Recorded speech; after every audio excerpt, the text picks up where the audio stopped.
Hello friends, कैसे हैं आप। आज हम पढ़ने वाले हैं एमसीक्यूज ऑन फंजाई। ठीक है, आज हम फंजाई के एमसीक्यूज पढ़ेंगे। ठीक है, चलिए। First question, main component of cell wall of fungi. तो इसका जो सेल वॉल का मेन कंपोनेंट है वो होता है first option cellulose, pectin, chitin और डेक्स्ट्रिन। तो कौन सा होता है? C option, chitin.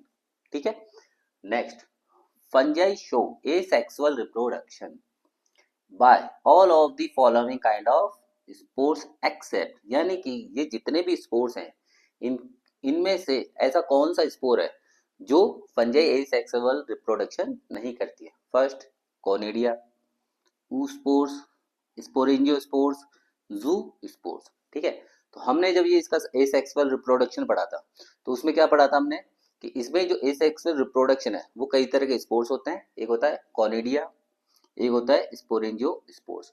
अब स्पोरेंजियो स्पोर्स है, ठीक है, तो स्पोरेंजियो स्पोर्स है, अगर वो कैसे हो, मोटाइल और फ्लैजिलेटेड, तो हम उन्हें बोलते थे जू स्पोर्स। क्या बोलते थे हम? जू स्पोर्स। और अगर वो कैसे हो, नॉन मोटाइल और नॉन फ्लैजिलेटेड, तो हम उनको बोलते एप्लेनो स्पोर्स। क्या बोलते थे? एप्लेनो स्पोर्स। ठीक है, इसका मतलब क्या है कि ये जो तीन ऑप्शन है, जिसको जो तीन ऑप्शन है, कोनिडिया, स्पोरेंजियो स्पोर, जू स्पोर, इनसे तो ये एसेक्सुअल रिप्रोडक्शन करता है लेकिन उस स्पोर से नहीं करता। तो ऑप्शन बी इज करेक्ट। ठीक है, dikaryophase is a specific character of, ठीक है, all fungi, ascomycetes, basidiomycetes, both A, B and C. ठीक है, तो सबसे पहले हमें पता होना चाहिए डाइकार्योफेज क्या होता है। ठीक है, देखिए हमने पढ़ा था प्लाज्मोगेमी। क्या पढ़ा था? प्लाज्मोगेमी। प्लाज्मोगेमी में क्या होता है कि जब सेक्स सेल फ्यूज होती है ना, तो जब सेल तो फ्यूज हो जाती है लेकिन उसके जो न्यूक्लियस है दोनों सेल के वो फ्यूज नहीं होते, तो this stage of binucleate stage, ठीक है, जो ऐसी बाय न्यूक्लिएट स्टेज होती है उसे हम बोलते हैं डाइकार्यो फेज। ठीक है, क्या बोलते हैं? डाइकार्यो फेज। ठीक है, तो ये कैरेक्टर था किसका? एस्कोमाइसिटीज का और बेसिडियोमाइसिटीज का। ठीक है, नेक्स्ट है clamp connections are presenting. Clamp connection है वो किस में प्रेजेंट होते हैं? बेसिडियोमाइसिटीज, एस्कोमाइसिटीज, फाइकोमाइसिटीज और ड्यूटेरोमाइसिटीज। तो देखो पहले हमें पता होना चाहिए क्लैंप कनेक्शन क्या होते हैं। देखिए जब डाइकार्योटिक फेज होती है तो उस टाइम क्या होता है कि जो डाइकार्योटिक सेल होती है वो क्या करती है, अपना न्यूक्लियस दूसरी सेल को ट्रांसफर करने के लिए क्लैंप कनेक्शन का यूज करती है। क्या करती है? क्लैंप कनेक्शन का यूज करती है। ठीक है, तो ये कैरेक्टरिस्टिक है बेसिडियोमाइसिटीज का। ठीक है, नहीं, चीफ कैरेक्टरिस्टिक ऑफ एस्कोमाइसिटीज। ठीक है, एस्कोमाइसिटीज का चीफ कैरेक्टरिस्टिक क्या है? तो देखो first option, formation of spores, hyphae, formation of ascospores, formation of zoospores. तो नाम से हमें पता चल रहा है option C is correct, formation of ascospores. Next, sexual reproduction is absent in. ठीक है, सेक्सुअल रिप्रोडक्शन किस में एब्सेंट होता है? फाइकोमाइसिटीज, बेसिडियोमाइसिटीज, एस्कोमाइसिटीज और ड्यूटेरोमाइसिटीज।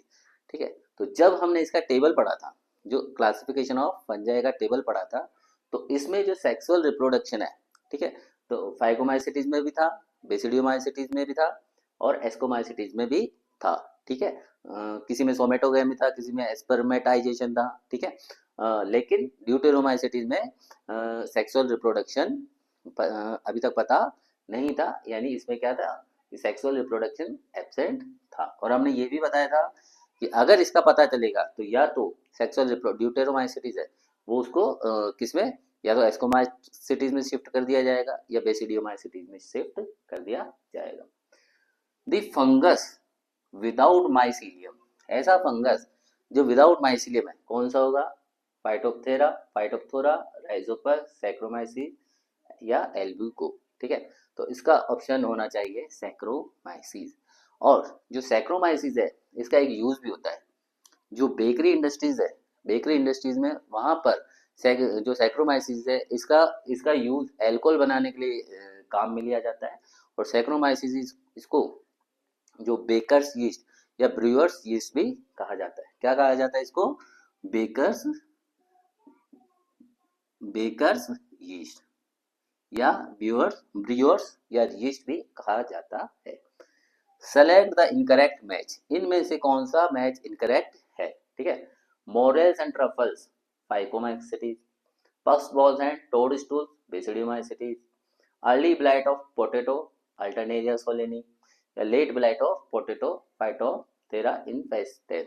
ठीक है, तो देखिए हमने ये पढ़ा था मोरेल्स एंड ट्रफल्स।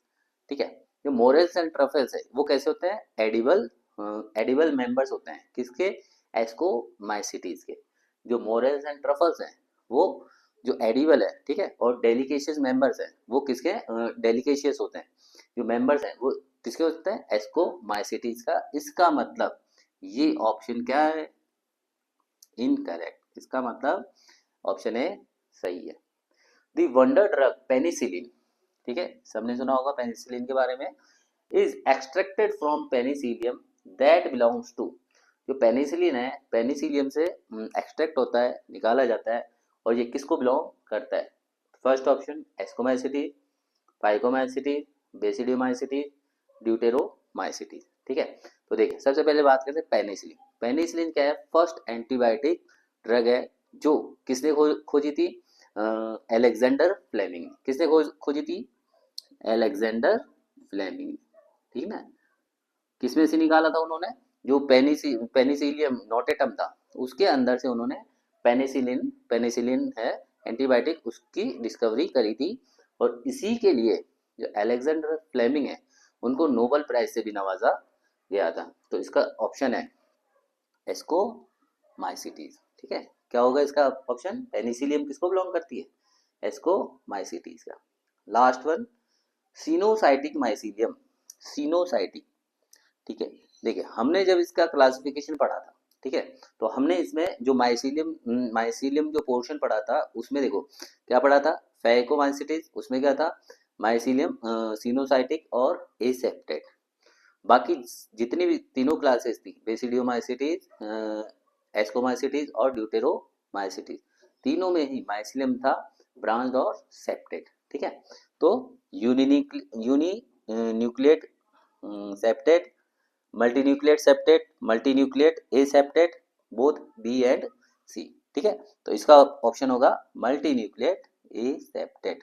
ठीक है, तो सिनोसाइटिक माइसिलियम कैसा होता है? मल्टीन्यूक्लिएट ए सेप्टेट, क्योंकि बाकी तीनों जो क्लासेस थी उनमें कैसा था?